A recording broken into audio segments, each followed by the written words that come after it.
Alors, quels sont les objectifs de cette vidéo? Bonjour et bienvenue dans cette nouvelle vidéo qui s'intitule Les techniques de communication à travers l'écoute active, le questionnement et la reformulation.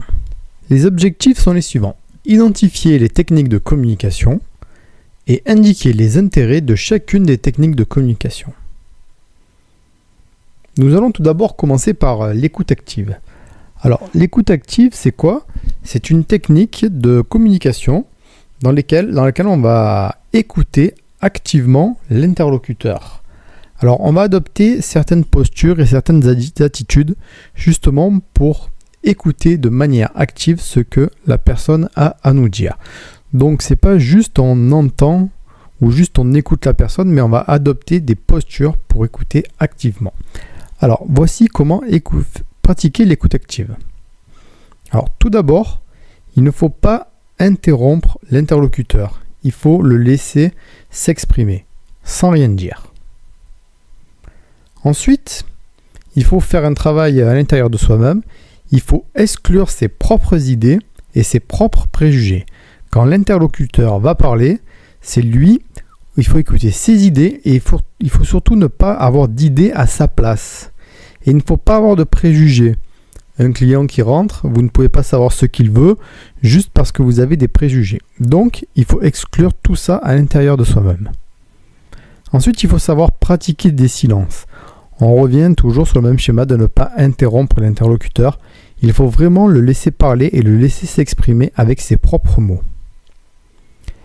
Il faut être disponible et regarder son interlocuteur.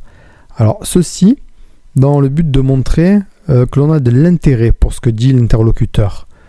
Ne pas hésiter à ponctuer les phrases de quelques oui, d'accord, tout à fait, histoire de montrer qu'on a vraiment de l'intérêt pour ce que nous dit l'interlocuteur. Ensuite, il faut savoir rester neutre. Donc ça rejoint aussi exclure ses propres idées, ses préjugés. Il faut vraiment rester neutre par rapport à ce que nous dit l'interlocuteur. Ne pas avoir de parti pris, ne pas avoir d'idée et vraiment l'écouter. Ensuite, il faut savoir témoigner de l'empathie. Alors l'empathie, c'est quoi? C'est de se mettre à la place de l'interlocuteur émotionnellement, d'arriver à comprendre ses émotions et de ne pas justement laisser ses propres émotions parler. Il faut vraiment se mettre à la place de l'interlocuteur. Ensuite, l'inciter à préciser ce qu'il dit. Peut-être dire des choses de manière assez floue, essayer de voir pour que ce soit de plus en plus précis. Voilà, et surtout, donc important, comme on l'a dit, rester neutre et bienveillant.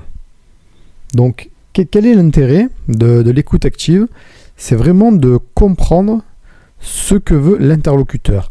Donc, dans la vente, c'est très important parce qu'on va pouvoir écouter notre client et vraiment répondre à ses besoins. Et ne pas tomber dans le piège de vendre nos propres besoins au client. Le client n'est pas là pour acheter ce que l'on veut nous, mais il est là pour acheter ce qu'il veut lui. Et réussir une vente passe par une phase d'écoute active pour vraiment comprendre ce que veut le client et ce qu'il veut lui, pas nous. Je suis ingénieur Nestor Fils du Roi. Comme toujours, tu me connais, abonne-toi.